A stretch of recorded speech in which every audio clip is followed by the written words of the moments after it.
Welcome to the Silhouettes of Success podcast with your host, successful entrepreneur, broker, and business mentor, Amber Weitzer. Because success comes in all shapes, sizes, and styles, the Silhouettes of Success podcast is shining the light on industrious women with a collection of curated conversations of intentional inspiration designed to inspire your heart, ignite your mind, feed your soul, and gift you with actionable insights directly from inspirational, everyday women who've shown tenacity, grit, and grace, having taken on the challenges in their lives and business and won. Remarkable, down-to-earth, and relatable, Amber and her guests will share with you uplifting and extraordinary real-life success stories, motivational ideas that just might help spark something within you. With the deepest desire to serve you, help you grow so you can begin to shine the light that will illuminate your very own silhouette of success. So, let's get to it. Hello and welcome to the Amber Weitzer podcast, Silhouettes of Success. Our VIP featured guest has been trained by one of Dallas-Fort Worth's premier interior designers and has earned her own interior design degree. She's worked on renovation projects in the most prestigious estate-owned communities such as Preston Hollow, Park Cities, Westover Hills, in addition to vacation homes across the country. She has been featured in Architectural Digest Pro and Voyage Dallas. She is the owner and principal designer of Modern Menagerie, a full-service interior design firm based in Fort Worth, Texas, and serving the Dallas-Fort Worth Metroplex and beyond. Silhouettes. Let's welcome Shelby Whitfield to the show. Hello there, Shelby. How are you? Hi, Amber. I'm great. Thank you so much for having me.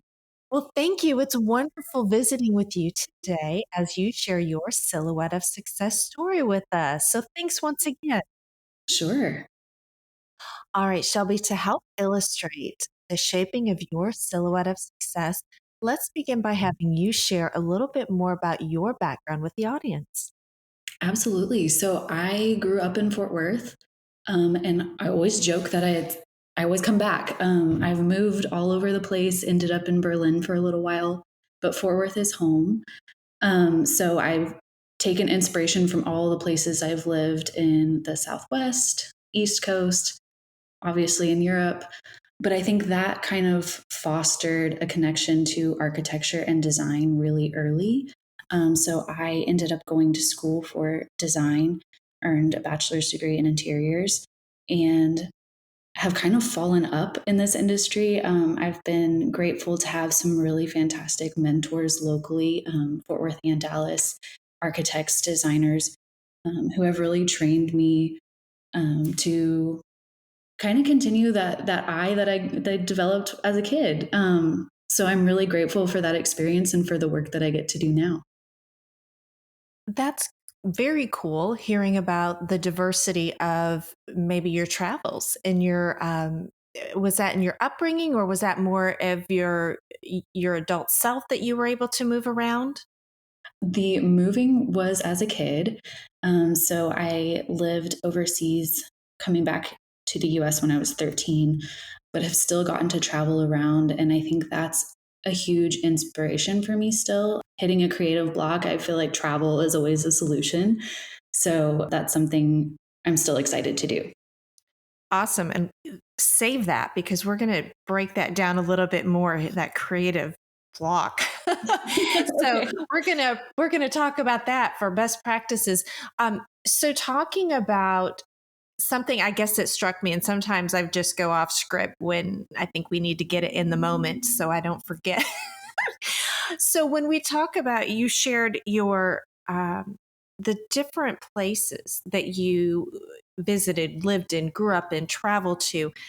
Is that the inspiration behind your business name? Where did that come from? Because in my head, I just saw menagerie, if you will, of different, flavors of your design. Yeah, that's absolutely where it came from. So it's from the original French domestic meaning of the word, but also just the diversity in what I like to do. I know a lot of people now really value contemporary homes.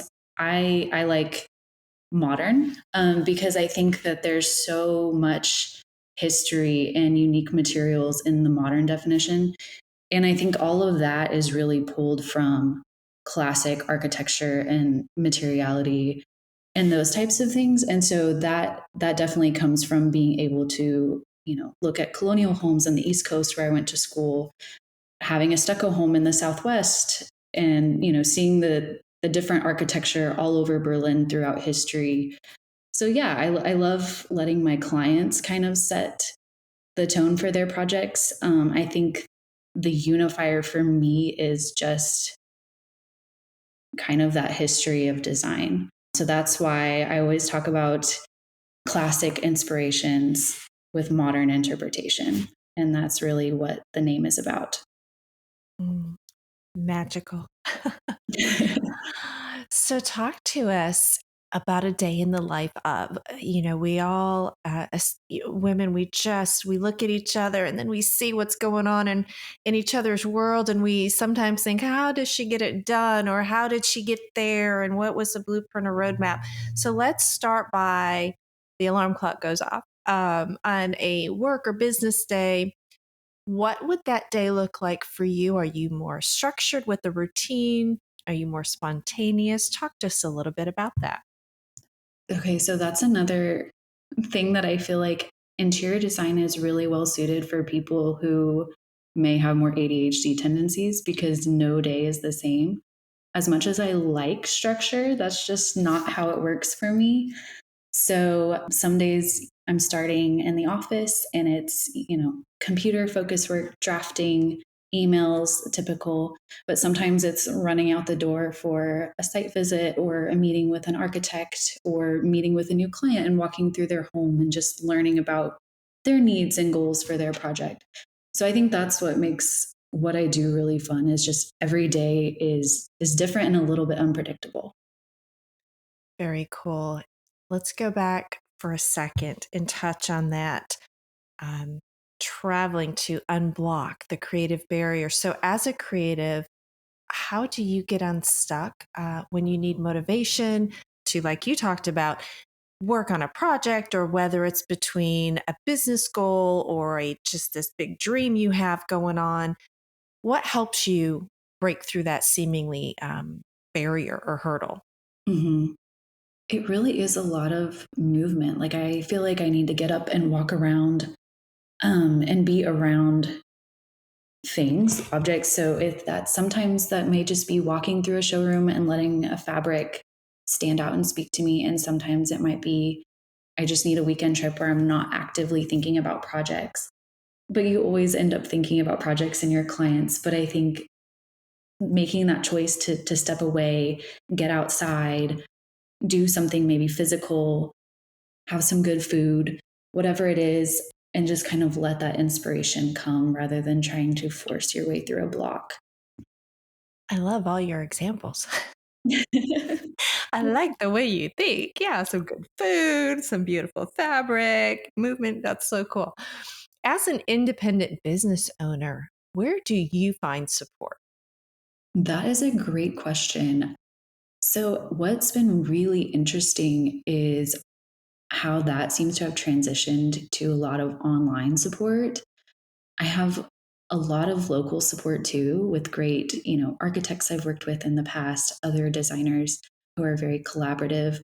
But it's really interesting to see a lot of business support groups really are just Facebook groups now. And it's neat to be able to observe what other people do, ask questions, hey, this is a new situation to me. What should I do? And get that feedback from people all over the country. Do you find with the plethora, because I think I would be in line with you on that too, as more of it like an immediate, right? If you're working through something, but do you find, are there too many groups out there? Do you kind of narrow down favorites? And you don't have to get specific unless you want to, but what's your take on that? I feel like I've had to do that. Like, I think I've had to learn a lot more self awareness and, filtering out what doesn't speak to me. I think there's definitely something to be said for, challenging your own perspectives and those voices. But I'm trying to be more conscious of who I'm listening to. So there's some groups that I think are very valuable, but they're not necessarily for the phase of business that I'm in. So that's something I can say, this is not for me right now, and can move on to something else that's a better fit. That's fantastic. That self-awareness to gain some clarity, what you're working through in that moment. That's amazing. A little bit of discipline too. Yeah, I think it takes a lot of practice and like a lot of recognizing, hey, this is not sitting right with me. Why? So it's definitely a lot of work to filter that, but I think really Yeah. important. Yeah, fantastic. Talking through a little bit about if we're in challenges in the moment, do you have a preferred method or something that maybe you turn to if there's a struggle to see the opportunity within a situation or challenge? Hmm. Yeah, Yeah, and I share. think Tell us. that is something that takes practice too. Because I think naturally I'm very avoidant. I see a problem and I'm like, oh, don't want to deal with that right now. But being the business owner, I can't really do that. I have to solve it. And so I think sometimes it takes that stepping away for me and then coming back and just saying, okay, I'm going to solve this. What's it going to take? Kind of that And head-on finding that approach. is Oh, that's fun. Yeah, it doesn't go away, and that makes it worse. Yes, but oh goodness. So, how long have you been the owner of your business?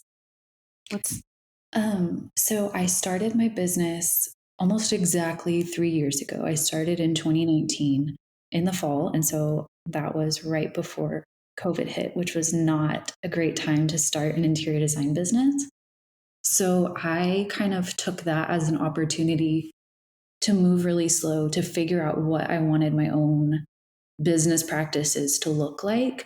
And I was really intentional about taking a limited number of clients because I didn't know what supply chain was going to look like. And I didn't want to promise things that were true, a couple months ago. And now that's not reality. So technically, I've been around for about 3 years, but it's really been this spring that I feel more like I have a legitimate business. I'm taking on, full time number of clients. Have moved into an office space. All the things that 3 years ago were not possible. that is amazing. Good for you. How did you realize, or were there, because again, so many of the audience members and all of us, we look and we think, how do we know when it's time? Instinctively, sometimes but sometimes it takes maybe those little stepping stones to figure it out. How did you know it was time for you to open your own business and go independent? It was kind of a happy accident, I guess. I had my son in May of 2019, and the office that I was working for was local to me, about 10 minutes away. But while I was on maternity leave, they relocated, which was a great choice for them. But it was a lot longer of a commute for me coming back from maternity leave, and that I just decided was not realistic for me with a newborn. And so I was like, you know what? I'll start my own business, which doesn't really make sense when I'm looking to slow down. But I was like, if I can control, balancing work and family a little bit better, I think that's valuable for me right now. So I went back after maternity leave for a few months and then ended up starting my own business for that reason, for balancing work and family. That is a good reason. It's the best reason. Oh, wow. That's a great story. Thinking through what you have maybe implemented in your business, and maybe also now talking about, you mentioned the balance and having the newborn and the young one at this point. Can you think of any positive adjustments that you've made in your life or environment that support the growth of your business or your goals? Yeah, so I was working from home for a little while and realized that that is not functional for our family because that's not a space I can really close off to my son just based on the physical location I had available in our house. And he needed more play space, and all my samples are not really play space. So I decided to move out into an office space, and I relocated his preschool just down the street from my office. So that's been really nice, I think, in achieving that goal and balancing work and family, because he's so close to me. So we get a lot of time back in our day, not having to commute, to Dallas like I was, or, to a school that's maybe 20 minutes even away. Being just so close to home for everything has just given us so much more freedom. That's fantastic. The next maybe question could be considered a two-part question. Has there been, or can you think of a specific point in time, you may have already touched on it, event or key situation in your professional life that did force you to take a monumental shift in your business or career? And with that result, positive or painful, how did going through that help you grow, that you can reflect back on and see and have some growth on that? Hmm. I think making the choice to start a business felt like something. It was natural, but I also felt kind of forced into it. Like, these are my options as a working parent right now. But I think that really grew me, and I'm not that I'm grateful for COVID, because I know that was a painful experience for a lot of people. But the forced slowness, I think, had a lot of benefits in that time to self reflect as a person, as a business owner. And I was able to work part time for an architect during that time as I got my business growing. And I think that was really valuable learning experience too, because that's not, I have a design degree, so I've learned a lot about drafting, but seeing more of the architectural principle side of things was really helpful in just learning to collaborate better with other members of a project team. I don't. So did that answer your question? Yeah, that's awesome. Seeing those silver linings. And it's interesting because you also tied that back to something we talked about a few minutes ago of being able to evaluate the opportunities and those challenges. So, wow. So it's full circle and that silver lining allowing you to slow down and see that. That's really cool. Very true. Thank you. Yeah, yeah. When do you, Shelby, feel the greatest sense of satisfaction? I think right after install day. So as soon as we have the big install is a crazy few days of getting furniture, accessories, everything into a home for a client, and for them to come back and see the full vision in person. I mean, they've approved everything. They know what the fabrics are going to be. They know what the accessories are going to be, but seeing everything put together in their home, and like that feedback from them, that space is a reflection of who they are and what they need, is a really good moment professionally for me. Really validating. So rewarding. Yes. All those unspoken hours and oh my goodness, how cool. Where, we talked a little bit about maybe if you get stuck, but where do you find inspiration when you need it? Getting away and walking away and dealing with challenges and things like that, but traveling, where do you find inspiration? I What feeds your soul? I mentioned this before, but I am obsessed with materials and textures. So just walking around in nature, just seeing how, patterns play out in the natural world, seeing architecture in person, just seeing the texture of building materials or anything like that, is something that's really inspiring to me, because I think it kind of forces me to see the world differently. You're seeing the parts of a whole when you look at the world that way, versus the typical way. I'm walking through a space where I just see, oh, yep, there's a building, and you just move on and don't think about it. But when you're stopping to observe those details, I think that's a good moment of reflection and inspiration. I'm envisioning you doing that. So it's, we're in the movie with you right now. That's so neat. What's your favorite? Do you have a favorite building? Do you have a favorite space Um, that that comes to mind? Yeah. The Kimball Art Museum, the original Louis Kahn building, is a space that I can just walk in and is so inspiring and magical to me. I mean, the skylights, artwork, brick, everything in there. I'm obsessed. Well, that's a good thing. That's a good thing. Oh my gosh. So, how are you able to kind of process when your clients have maybe a different vision that just seems like way out there? How do you Mhm. process that? Like, what's your process to kind of say, okay, or, do you make strong suggestions, or do you help them kind of rein in, or do you just go with it? I think it's a little bit of all of the above. I think sometimes I know that there's a client who their personal taste is different than mine, and that is absolutely okay because I love designing for everybody. What I would put in my home does not have to be what I do in my clients' homes. But I think if there's a poor design decision they're making, and I say that not an aesthetic thing, but just something that doesn't serve them functionally, I will absolutely have a strong opinion on that and make strong suggestions to deter them. But otherwise I see it more as a creative challenge. If they're interested in colors that aren't my favorites, that is absolutely okay. And it's their home and we will do that. Yeah. What can you think back? What compelled you to pursue this segment of design or this career path? So I grew up with a grandmother who was very interested in decor. She was constantly rearranging her house, watching HGTV, all of the things.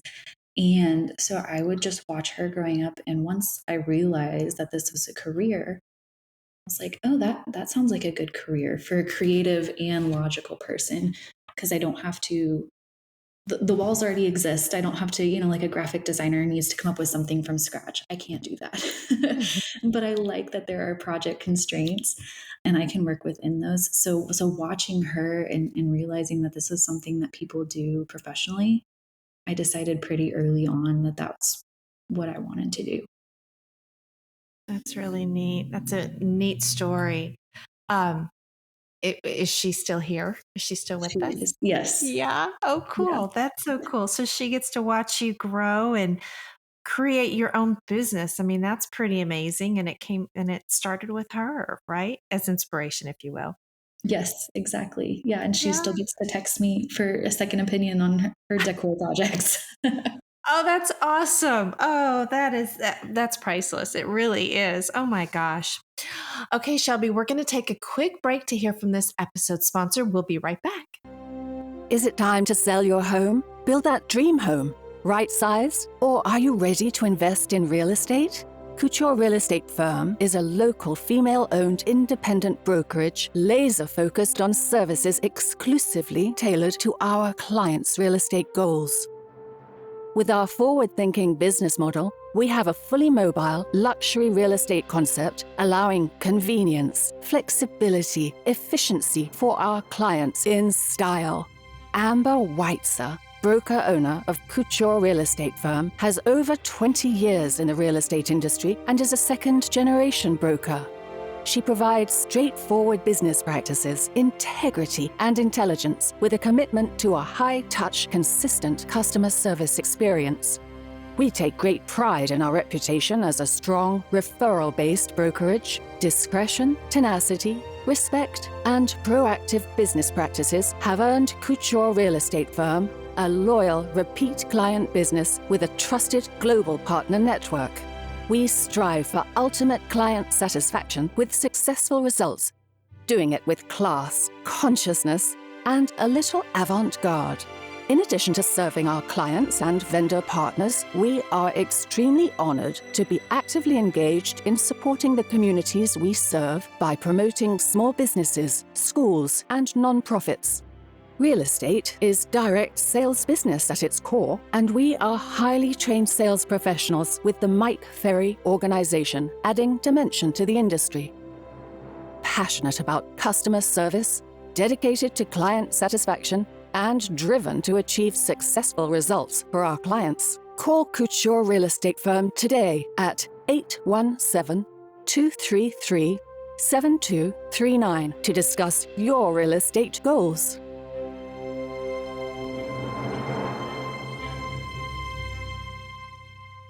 All right, we're back. Shelby, we all crave great resources to help maybe uplift or inspire, expand our minds. Do you have a favorite book or resource or mentor that you'd like to share with us? And if so, what makes it a favorite? That is a fantastic question. I end up reading a lot of fantasy books just because I think the escape from reality is a little bit helpful to kind of refresh creatively.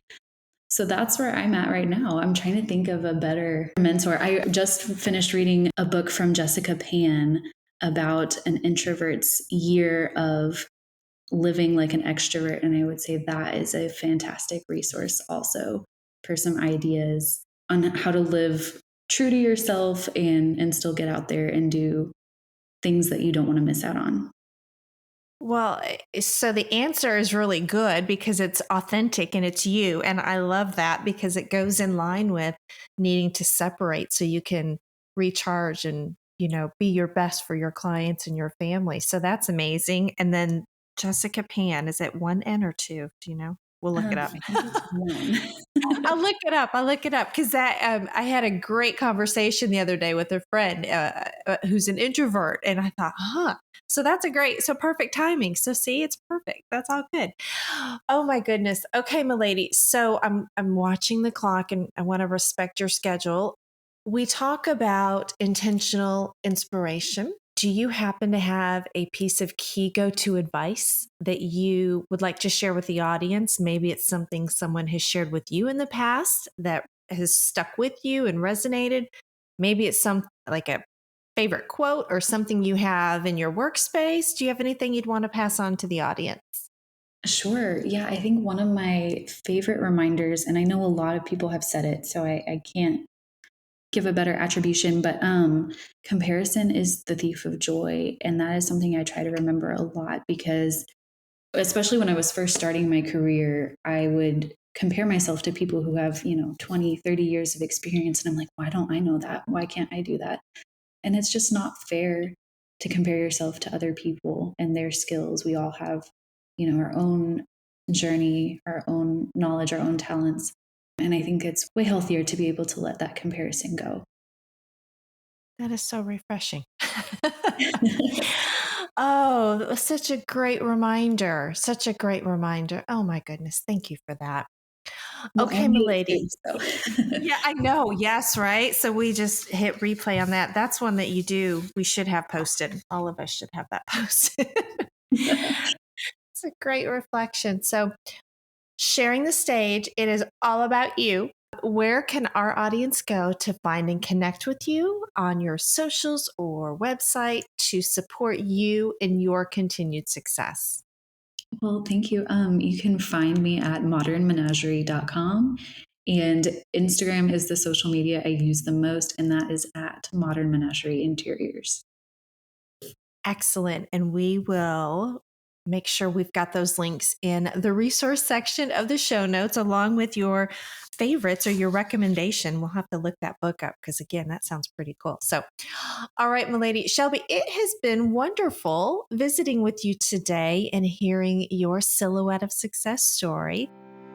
Thank you for joining us on this episode of the Silhouettes of Success podcast. If you enjoyed the show, make sure you subscribe so you don't miss out on all the new episodes. We are here for you and with you. We encourage you to share this podcast on all your socials and pass on the light to help illuminate another silhouette of success. To find out the latest ways to inspire your heart, ignite your mind, and gain actionable insights, subscribe at thesilhouettesofsuccess.com or connect with us on Facebook, LinkedIn, and Instagram. We're grateful that you've tuned in. Remember, you are exactly where you need to be, right here with us. This is the Amber Weitzer podcast, Silhouettes of Success.